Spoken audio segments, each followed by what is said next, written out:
It's a Christmas episode! It's either too early or too late, depending how you look at it. Let's move on. In episode 8 of season 6 of My Little Pony, we get a treat of not only My Little Pony's retelling of A Christmas Carol, but it's also an episode with 5 songs in a 20-minute runtime. Well, Magical Mystery Cure had 7 songs in it, so it's not exactly a record breaker, but the songs certainly are memorable, and are almost Disney-esque. I have to admit, seeing the characters play out a story that is already so familiar was very endearing.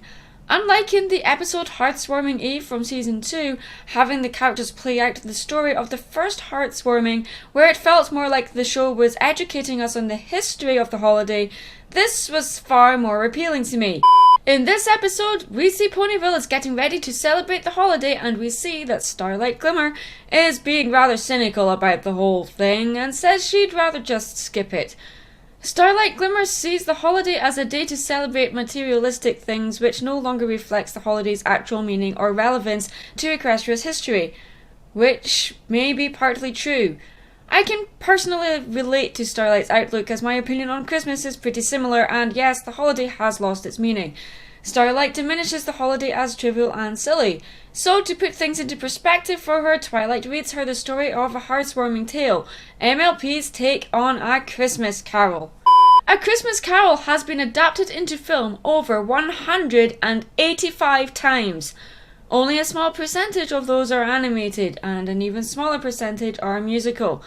Musical adaptations based on or inspired by the Charles Dickens timeless novel have been hit or miss. The most successful musical version, aside from Scrooge, released in 1970, was probably A Muppet's Christmas Carol. Though neither of these two films are animated, for me, these two have the most in common with this episode. This MLP adaptation may not exactly feel timeless, but it did have the same familiar vibes as with The Muppet's Christmas Carol, seeing the main cast play out the story, playing roles that fit in well with their personalities.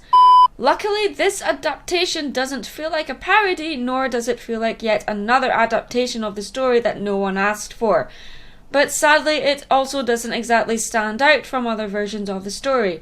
Being an animated adaptation, I feel the episode could have been far more experimental with the animation and could have broken the usual rules the show has to stick to. Like how the Treehouse of Horror episodes does for The Simpsons at Halloween. Snowfall Frost, MLP's version of Scrooge, played by Starlight Glimmer, felt very villainous, especially with the song Say Goodbye to the Holiday. Not only does she hate Hearthwarming, but she wants to erase it completely. Okay, Scrooge never wanted to rid the world of Christmas. He simply wanted nothing to do with it himself. In the Albert Finney musical, the song I Hate People was far more successful at conveying why Scrooge was such a cold-hearted person. He wasn't villainous. He was cold. And I felt that Snowfall wasn't relatable, and we weren't given enough time showing how she treated other ponies either to make the change and the lesson at the end of the episode feel more deserved. The problem here was that it felt a bit like Snowfall was scared into not going through with her plans of erasing Hearthwarming because of the consequences of her actions rather than an authentic change of heart, like in A Christmas Carol. The character of Scrooge is supposed to go through a change, making him more sympathetic and apologetic for the way he treats his fellow man. Here, though, it didn't have the same tone that was probably intended. If Hearthwarming is supposed to be a celebration of thawing out and warming up to the magic of friendship, I feel that this message wasn't exactly conveyed properly here. That's not to say the episode wasn't a complete failure. Seeing Applejack play the ghost of Hearthwarming Past was not only fitting, but also expected. Her song, The Seeds of the Past, continued the story on quickly while also serving enough for us to understand Snowfall. We are shown why Snowfall is the way she is, and she shows she's feeling remorse. Pinkie Pie was the highlight of the episode for me, of course, because Pinkie Pie is best pony.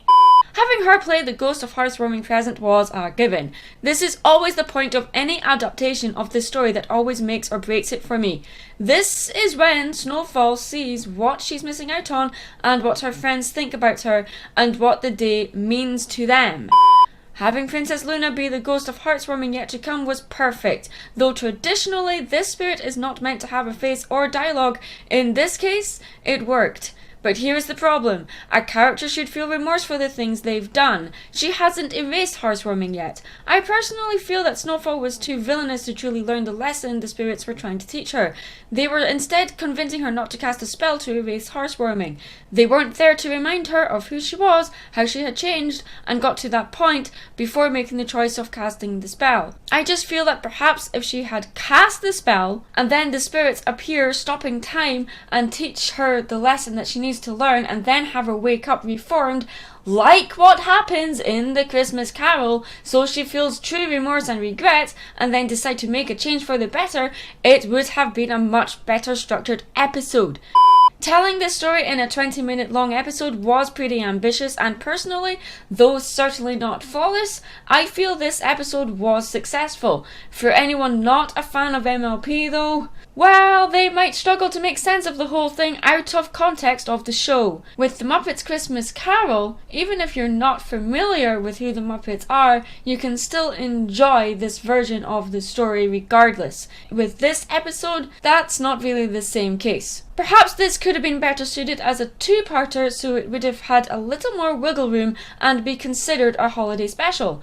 Regardless, it's a beautiful episode, one that can be enjoyed even if you don't celebrate Christmas or don't exactly enjoy it to the same level as other people do. Let me know in the comments below your thoughts of this episode.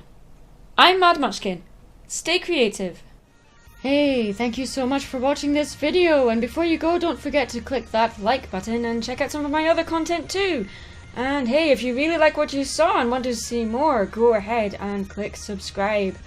Don't forget you can also show your support by following the official Mad Munchkin Facebook page for convention announcements, as well as links to my 2 online shops where you can purchase some of my artwork. Also, keep an eye out on the DeviantArt page for announcements on when I am open for commissioned work. Don't forget you can also show your support by becoming a Patreon on my Patreon page, where you can win exclusive rewards like badges, stickers, discounts on commissions, and limited edition personally signed prints, as well as giving me ideas for what to cover in future videos. Thank you so much for watching, and see you again soon.